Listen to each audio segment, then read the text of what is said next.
I'm Gene Grant here in the studios of New Mexico PBS with our Line Opinion panelists. Now, we're getting ready to talk about some of the top news stories in the week, but before we start, we're warming up with what we call an off-the-cuff question for our panel.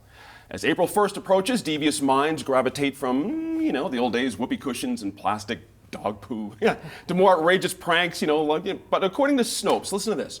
One legend has it that April Fool's Day began in the 1500s when the Gregorian calendar took over from the Julian. Now, those who forgot the change and attempted to celebrate the New Year's previously celebrated on the 1st of April were teased as April Fools. Mark Boitano, are you an April Fool? Do you like to do gags and things on April Fool's Day? Well, not necessarily on April Fool's Day, but Is that something from your old legislative? Year round, yeah. I have a serious side, but I have kind of a prankster side, and I like to see people laughing, and I like to laugh. So yeah, but not necessarily on April. Because everyone's expecting it on April Fools, right? Yeah, exactly right. Didi, how's the household? Does your husband pull pranks? Do you pull prank on him? Or? No, I'm the only one that says corny jokes and tries to do tricks and stuff like that. I've been criticized for that, but...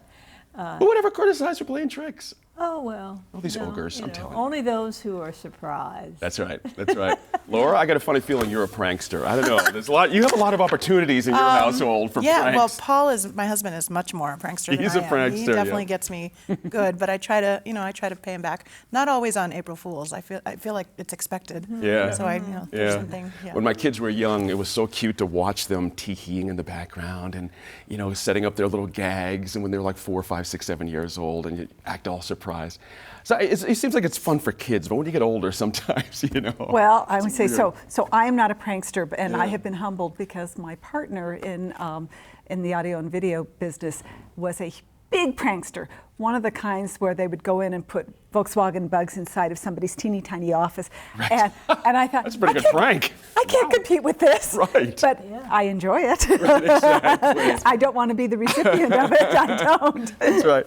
Anybody remember years ago when some frat kids from the university burned those tires in the volcanoes out on the escarpment on the west side? Remember that years ago? Yeah, that was a long on an April Fool's joke, and there was black smoke coming out of it. Do you remember that? And the entire city's looking at this going, what's going on here?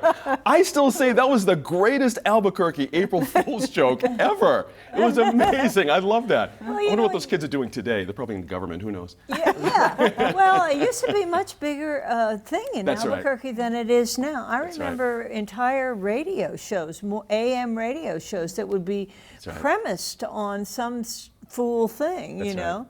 DJs switching places, the rock guys suddenly on the classical station. That's happened here as well. Pretending it was a different day. That's right. That's right. That kind of thing. Let's see what happens on April 1st. You never know. Maybe something good will happen. Thank you all.